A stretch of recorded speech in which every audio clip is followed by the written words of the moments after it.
Welcome back to Homeschoolers of Maine's video series, Your Voice Matters. I'm Angela Hurd. Before I introduce our next voice, I'd like to remind you to check out the Protecting Freedom page.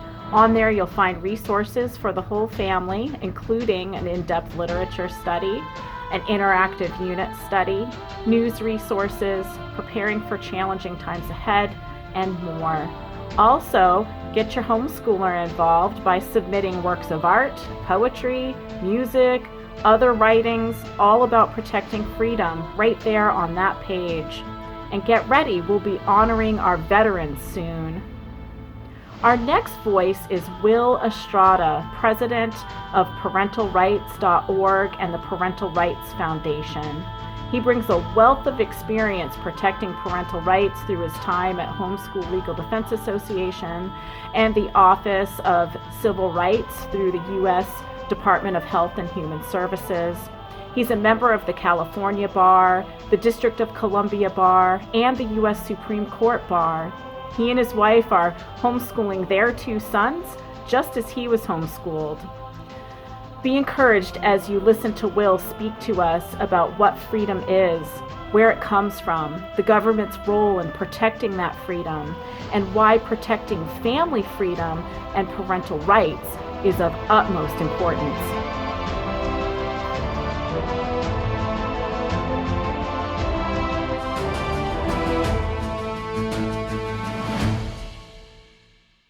Hi everyone, my name is Will Estrada. I'm the president of ParentalRights.org and the Parental Rights Foundation. I'm so grateful to be here with you today to discuss freedom. What is freedom? What does freedom mean? We all remember that line from Braveheart when William Wallace, played by the actor Mel Gibson, yells at the end, "Freedom!" But what is it? Our founders recognized the importance of freedom. They said that is why we as human beings created in the image of God are free, and that our governments protect our God-given rights. Here's what our founders said in the Declaration of Independence. We hold these truths to be self-evident, that all men are created equal, that they are endowed by their Creator with certain unalienable rights, that among these are life, liberty, and the pursuit of happiness. That to secure these rights, governments are instituted among men, deriving their just powers from the consent of the governed. That is why it's so important to have a proper understanding of freedom. It's not government granting us something, it's God-given. Government doesn't give us rights or grant us freedom. It's our right. It's our unalienable right, as our founders said.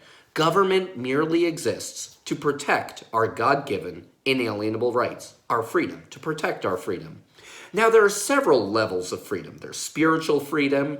It's described in John 8:31 through 32, when Jesus said, "If you continue in my word, then are you my disciples indeed, and you shall know the truth, and the truth shall make you free." That's why a prisoner in, for example, a prison camp in North Korea, if they know God, if they love God, they're still more free than anyone else because they have that spiritual freedom. Then there's physical freedom. Think of the difference between a prisoner in prison and you or me walking around outside of prison. But then there's political freedom. And when we discuss which countries on earth are more free than others, that's usually what we're discussing. And along those lines today, I want to speak with you about family freedom in the context of the legal system in the United States of America. Now, when I say freedom, I mean specifically the freedom of a mom and a dad to be able to raise, educate, care for, nurture, to love their children free, there's that root word of freedom, of the government telling them that they cannot, or dictating how they should raise their children. This family freedom is usually called parental rights. For much of our nation's early history, family freedom, or parental rights, were unquestioned. It wasn't until the early 20th century that we began to see a tension between government and between parental rights. This spilled out in a case that went before the U.S. Supreme Court and was decided in 1923. The case is called Meyer versus Nebraska. The state of Nebraska had passed a law that prohibited the teaching of languages other than English to children who had not passed the 8th grade. And the context behind the passage of this state law was that in the early 20th century there was increased immigration, usually from poor Eastern European countries, and there was prejudice against these immigrants. That's why this law was passed. The plaintiff in this case, Mr. Meyer, was a teacher in a small parochial school who was convicted for teaching the German language to a 10-year-old child. The Supreme Court overturned his conviction and held this Nebraska law to be unconstitutional. This case, Meyer versus Nebraska, became the first U.S. Supreme Court case to recognize parental rights as a fundamental right. A fundamental right is the highest type of freedom or right recognized by our nation's laws. Here's what the U.S. Supreme Court said in Meyer versus Nebraska. Quote, "The individual has certain fundamental rights which must be respected." End quote. And then in a sentence a little later on, speaking about the U.S. Constitution's 14th Amendment's Due Process Clause, the U.S. Supreme Court continued.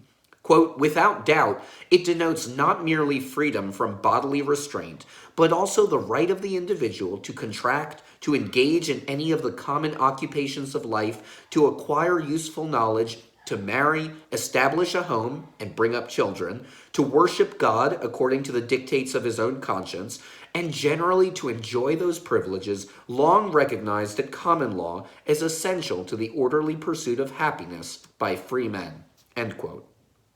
2 years later, in 1925, the U.S. Supreme Court reiterated this protection of parental rights in another case, Pierce versus Society of Sisters.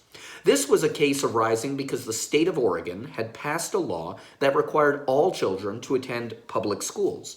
The parents of several children sued because they wanted their children to be able to attend private schools of their choosing. One was Hill Military Academy, another one was the Society of Sisters private Catholic school. The U.S. Supreme Court agreed with these parents and stated the following, quote, "The fundamental theory of liberty upon which all governments in this union repose excludes any general power of the state to standardize its children by forcing them to accept instruction from public teachers only. The child is not the mere creature of the state. Those who nurture him and direct his destiny have the right, coupled with the high duty, to recognize and prepare him for additional obligations." End quote. The third case in our country that has recognized parental rights came a little bit later in 1972 in the case of Wisconsin versus Yoder. This was a case that came out of the state of Wisconsin, which had a compulsory attendance law that required all children to attend school until age 16. The parents in this case were members of the Old Order Amish religion and the conservative Amish Mennonite Church. They were convicted of violating Wisconsin's compulsory school attendance law by declining to send their children to public or private school after they had graduated from the 8th grade.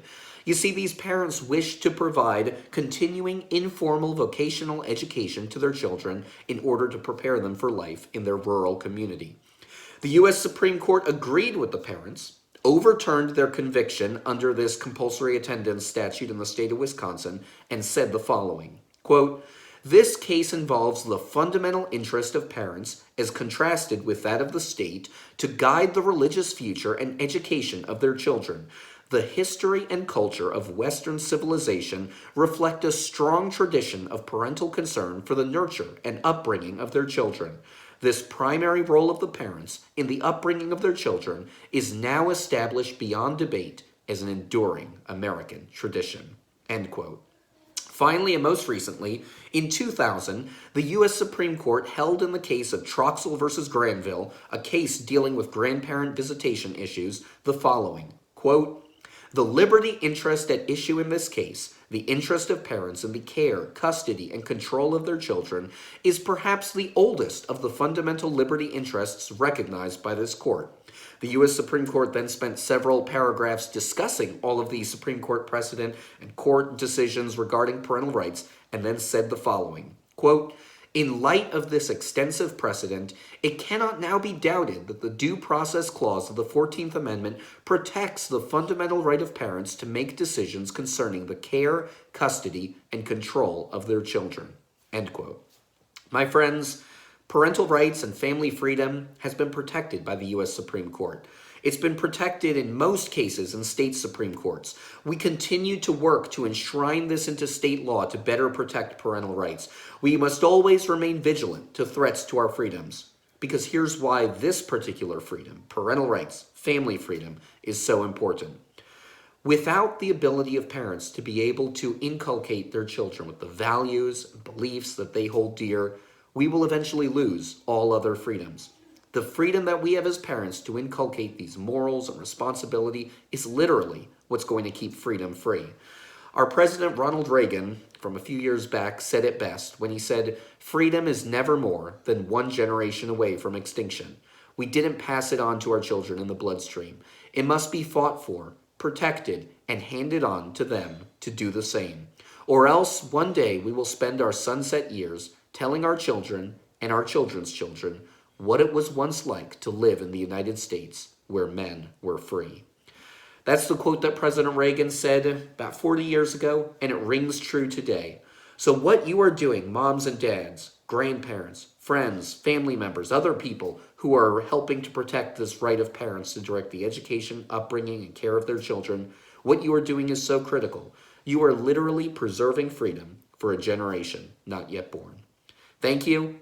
Thank you for having me come and speak to you today.